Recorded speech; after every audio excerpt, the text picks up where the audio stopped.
5% of Americans, at least, owned 5% of their portfolio in gold bullion. By 1980, that was down to 3%. By 1990, 0.6%. 2000, it was down to 0.2%. It's gone up by 2010 to 0.7%, but that's totally just a result of the price of gold going up. No one's actually increased their gold holdings at all. So even if that was to return to something close to the 1980s or 1960s level, we'd see a rise in the price of gold of at least 3 to 4, 500% minimum, just to return to that level. And everything that happened that day on August 15th, 1971 is what has led up to today. And it's all going to fall apart, and it is falling apart. Now, a lot of people say, well, gold's been in a bull market since 2000.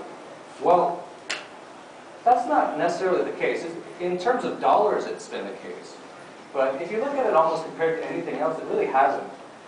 This is gold compared to oil since 2000.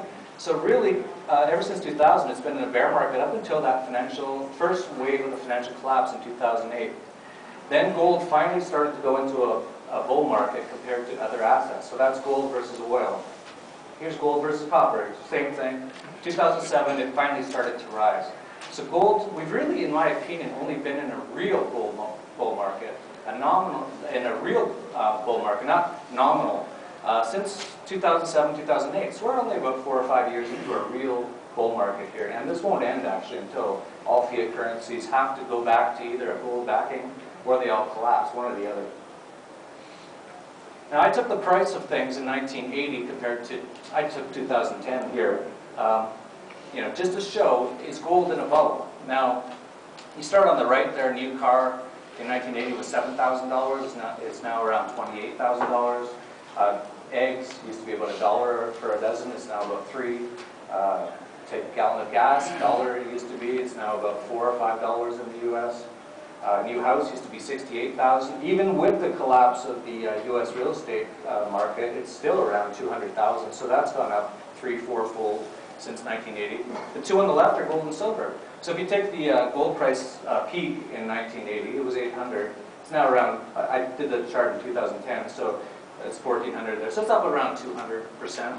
Silver, I actually took the, I didn't take that high, the Hunt Brothers high in 1980. I just averaged the price for that year of about $15.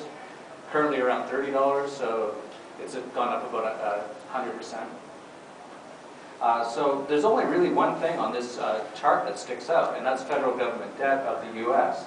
In 1980, there was only 0.9 trillion, or $900 billion of debt. Currently, it's over 15 trillion, and well on its way to 23 trillion, with just what they've predicted. So that's the bubble. The bubble's in government debt right now. And that's why we're seeing all these sovereign debt problems, and it's starting in Europe right now. Now, if you look at this is one thing I like to say to people, don't look at the price of gold in terms of dollars. If you do, you'll get confused. You'll see that top line, and you'll say, wow, that looks crazy. It looks like it's out of control. It looks like it must be near some sort of a top. It must be a gold bubble. But that's because the value of the dollars are collapsing. So the bottom line there is just the gold adjusted for the inflation, which I just took the U.S. government CPI, which is already a very massaged figure. And if you look at that bottom chart, it looks like gold is just starting to get back to where it was around 1980. So it definitely doesn't look like a bubble there in real terms. Same thing for silver. You look at the top line, the dark line, it looks crazy. If I didn't know anything else, I'd say sell. I'd say that looks like a sell. That's a 30, 40-year chart. It's getting up to where it was in 1980. Must be nearing a top. But those bottom lines are inflation adjusted, again, for the CPI. That middle line is adjusted for the U.S. government CPI.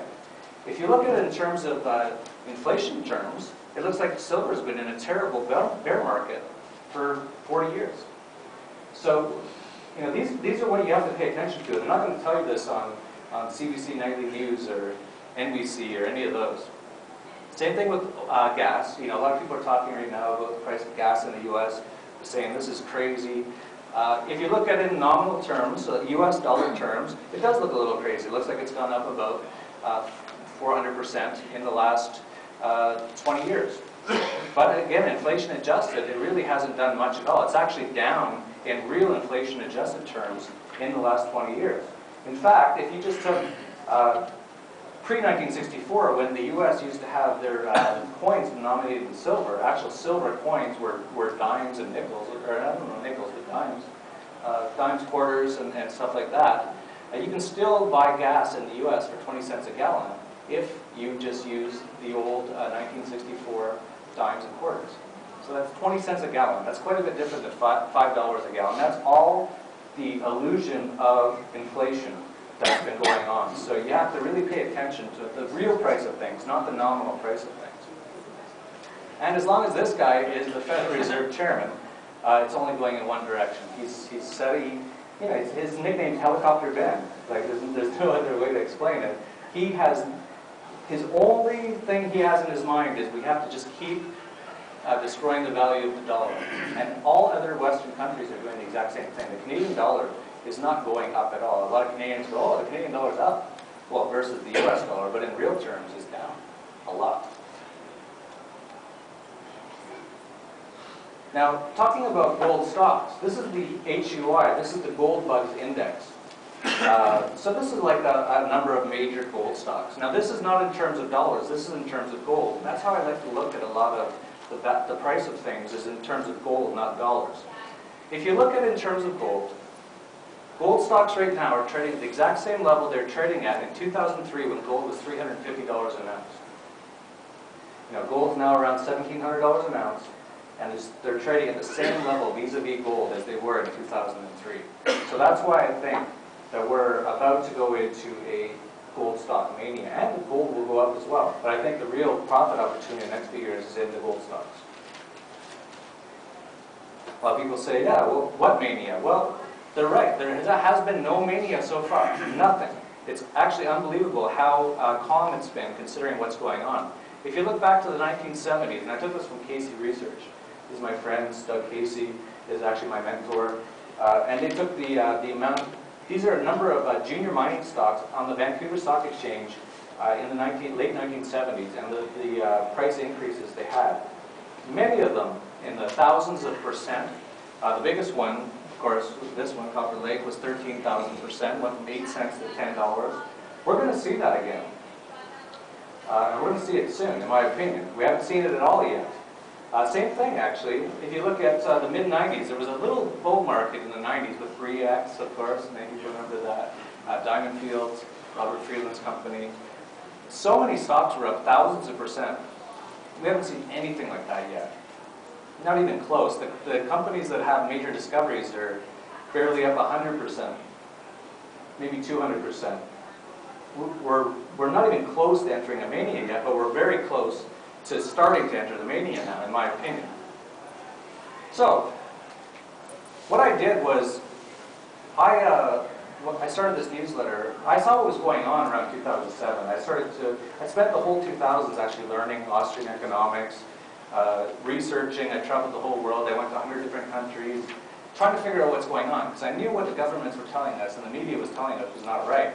And so I realized I needed to find a really good gold stock analyst, and I found a guy named Ed Bugos.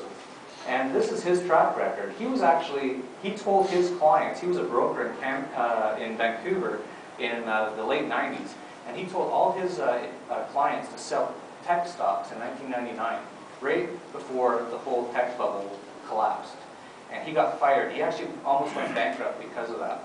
So he went on and he did his research, same as me, and he realized what's going on. He realized we're entering into a major gold bull market. And so he actually ended up working for Agora Financial. I don't know if anyone here knows Agora Financial. A few people do. Yeah, it's the biggest sort of financial newsletter company. They do almost $1 billion a year in revenues.